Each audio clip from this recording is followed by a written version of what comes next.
Hello WhatsApp guys, welcome back to our channel Ricky life. So guys, ఈరోజు video ఏంటంటే శివతత్వానికి అఘోరికి ఎలాంటి relationship ఉంటుంది అనేది దాని గురించి అయితే మనం మాట్లాడుకుంటాం అన్నమాట. సో మన దేశంలో శివుడు ఒక పవర్ఫుల్ గాడ్ అని మనందరికీ తెలుసు. హిందుత్వంలో ఒక అతిపెద్ద ఒక శక్తి అని, హిందువులు నమ్మే ఒక అతిపెద్ద దైవం అని శివుడు అని మనందరికీ తెలుసు అన్నమాట. సో అలాంటి శివునికి అఘోరాలు అంటే మనకు తెలుసు కదా, ఈ సమాజం నుండి దూరంగా వెళ్ళి ఒక ప్లేస్లో, హిమాలయాలు అనే ఒక ప్లేస్లో వాళ్ళు నిష్ఠ దీక్ష చేస్తూ అప్పుడప్పుడు మాత్రమే ఈ సమాజంలోకి వచ్చి మళ్ళీ వెళ్ళిపోతుంటారు. సో వాళ్ళకి నిడా నిడా నిడారంభరంగా ఉంటారన్నమాట. అంటే ఎట్లా అంటే ఎలాంటి దుస్తులు లేకుండా, ఎలాంటి బంగారు ఆభరణాలు లేకుండా, సో ఎలాంటి మనుషులకు అయితే, నార్మల్ పీపుల్స్కి అయితే ఏ విధంగా వాళ్ళ లైఫ్ ఉంటుందో, ఏ విధంగా వాళ్ళకి అన్నీ కావాలని అనుకుంటారో అలాంటి ఇల్లు, జాగా, ఆస్తి, భూమి, డబ్బు ఇలాంటివి ఏ ఆశ లేకుండా ఒక నిరాడంబరంగా ఒక ప్లేస్లో ఉండి బ్రతుకుతున్నారు. వాళ్ళకి శివతత్వానికి ఎలాంటి సంబంధం ఉందనేది మనం ఈరోజు అయితే మాట్లాడుకుందాం అనమాట. సో ఫస్ట్ టైం నా వీడియో చూస్తున్నట్లయితే లైక్ చేయండి, షేర్ చేయండి, కామెంట్ చేయండి, సబ్స్క్రైబ్ చేయడం మాత్రం మర్చిపోకండి. Please do subscribe my channel వర్కీ లైఫ్. ఇప్పుడైతే మనం టాపిక్లోకి వెళ్దాం. శివుడు సర్వ సృష్టికర్త అనమాట. సో ఈ సృష్టికి మూలం, సృష్టించడానికి, మనుషులను సృష్టించడానికి, ఈ భూమిని సృష్టించడానికి, పక్షులు, ఇవి భూమిపైన ప్రతి ఒక్కటి సృష్టించడానికి మూల కారణమైనది శివుడు.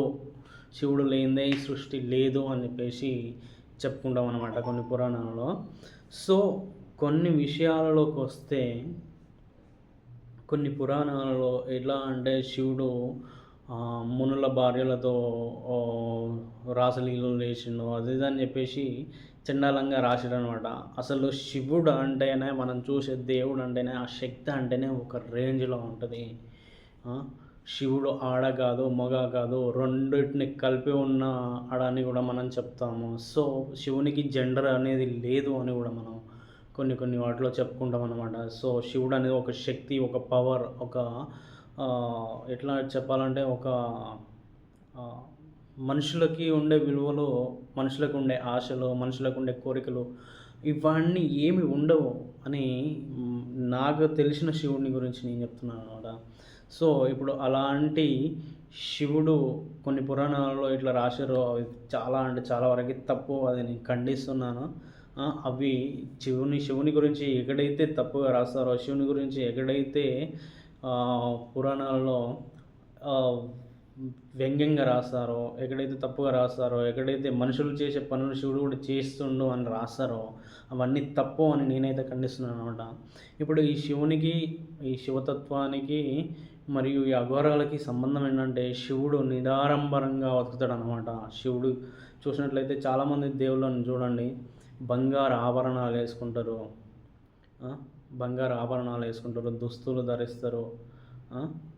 ఇంకా చూడడానికి ఒక అందమైన ఆకారం, బంగారం, ఒక చూడడానికి ఒక ఎట్లా అంటే ఒక రాజులాగా ఒక ఆ గెటప్లో మనకి కనిపిస్తూ ఉంటుంది అన్నమాట. సో ఇప్పుడు చాలామంది దేవుళ్ళు చూసుకున్న, వెంకటేశ్వర స్వామి చూసుకున్న, రాముడు చూసుకున్న, మళ్ళీ ఈ లక్ష్మీ నరసింహస్వామి చూసుకున్న, వీళ్ళందరూ ఏంటంటే బంగారు ఆభరణాలు ధరించి పక్కకు భార్య ఉండి ఇలాంటి అట్మాస్ఫియర్లో వీళ్ళు మనని చూడగలుగుతాం.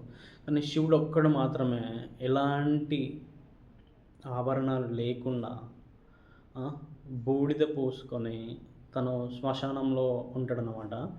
సో అలాంటి శివుడికి ఈ శ్మశానంలో కూర్చుంటాడు శివుడు, చనిపోయిన వాళ్ళని దగ్గరికి తీర్చుకుంటాడు శివుడు అనే అలాంటి భావజాలంతో ఈ అఘోర తత్వం అనేది పుట్టుకొచ్చిందనమాట.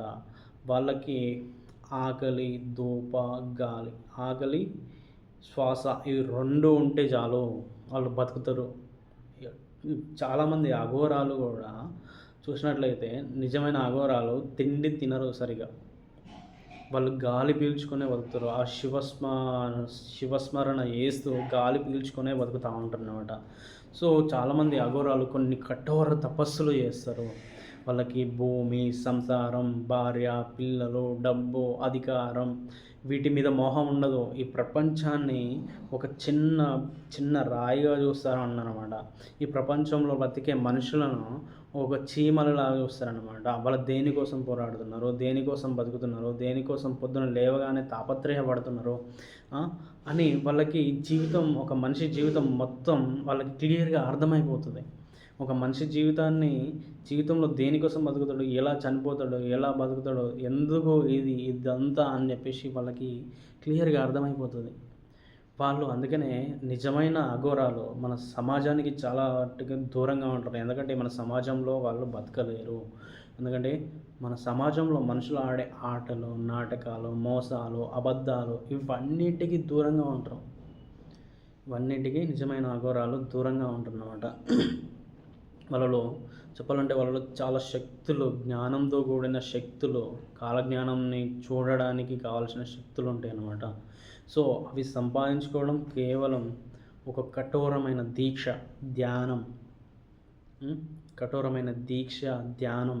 శివుడు చూసే మూడో కన్ను అంటే కదా, ఆ మూడో కన్ను ఓపెన్ చేసి వాళ్ళ మైండ్ అనే ఒక ధ్యానం చేసి మూడో కన్ను ఓపెన్ చేసి ప్రపంచాన్ని ఒక లెక్కలో చూస్తారనమాట. సో బేసిక్గా మనం మాట్లాడుకునే అఘోరాలు ఎలా అంటే ఈ సమాజంలోకి వచ్చి అక్కడక్కడ పూజలు చేసి, శివునికి పూజలు చేసి, అది చేసి ఇది చేసి పోతూ ఉంటారు. సో చాలామంది అఘోరాలు, కాకపోతే నాకు తెలిసి వాళ్ళు అఘోరాలు అంటారు కానీ అంత క్వాలిటీ ఉన్న అఘోరాలు కాదు అని నా ఇంటెన్షన్ అనమాట. సో నిజమైన అఘోర ఎలా అంటే ఈ ప్రపంచానికి దూరంగా మాత్రమే ఉంటాడు. శివునికి ఒకటి గుర్తుపెట్టుకోండి, శివునికి పాలు పోసి, నీళ్లు పోసి, కొబ్బరికాయలు కొట్టి, అగరవత్తులు ముట్టించి ఇలా పూజ చేస్తేనే శివుడు చూస్తాడు అనేది ఒక మన సాంప్రదాయం అయితే, కానీ శివుడు నువ్వు మనసులో ఎలాంటి కల్మషం లేకుండా నువ్వు మనసులో శివయ్య అని ఒక్కసారి తలుసుకొని నువ్వు ఒక్కసారి పిలిచి నీ కోరిక ఏంటో చెప్పు, అక్కడే ప్రత్యక్షమవుతాడు. ఇది నిజమైన శివతత్వం. అందుకే ఈ అఘోరాలు ఎక్కువ శివుని ధ్యానంలోనే ఉంటారు, తపస్సులోనే ఉంటారు, యోగ ధ్యానంలోనే ఉంటారు అన్నమాట. సో ఒక్కొక్కరు ఒక్కొక్క రకమైన కఠిన దీక్షలు చేస్తూ ఉంటారు. ఎందుకు? ఆ శివుణ్ణి అనుగ్రహించడానికి చేస్తూ ఉంటారు. జీవితాంతం కొనసాగిస్తారు. ఎందుకు? అందులో అంత పవర్ ఉంటుంది కాబట్టి వాళ్ళు జీవితాంతం కొనసాగిస్తారు అన్నమాట. సో నిజమైన శివతత్వానికి శివుడు ఎలా నిరాడంబరంగా ఉంటాడో అఘోరాలు కూడా అలానే ఈ సమాజానికి దూరంగా ఏది ఆశించకుండా భార్య, పిల్లలు, డబ్బు, అధికారం, మోహం, కామం వీటన్నింటికి దూరంగా ఉండి కేవలం శివనామస్మరణలోనే ఉంటారు. వీళ్ళే నిజమైన అఘోరాలు.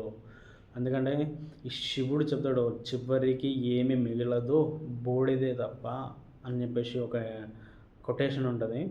సో వాళ్ళకు కూడా తెలుసు, ఈ మనుషులు పరిగెడుతున్నా కూడా, సంపాదిస్తున్నా కూడా, ఎదుగుతున్నా కూడా, కొట్టుకుంటున్నా కూడా, రాజకీయాలు చేస్తున్నా, అధికారం చేస్తున్నా, దేనికోసం ఎంత ప్రాధాన్యపడుతున్నారో, పరిగెడుతున్నారో చివరికి ఏమీ ఉండదు బూడిదే తప్ప అనే ఇంటెన్షన్ అఘోరాలకి ముందే తెలుసు కాబట్టి వాళ్ళు అలా జీవించడానికి మొదటి రీజన్ అన్నమాట.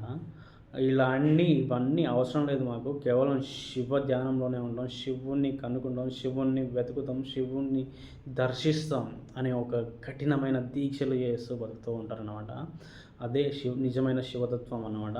సో వీడియో చూసిన వాళ్ళకి నేను చెప్పింది కరెక్టే అని అనిపిస్తే మీరు కామెంట్ చేయండి, లైక్ చేయండి, షేర్ చేయండి, సబ్స్క్రైబ్ చేయడం మాత్రం మర్చిపోకండి. Please do subscribe my channel రకీ లైఫ్. సో నెక్స్ట్ వీడియోతో మీ ముందుకు వస్తాను. So bye bye.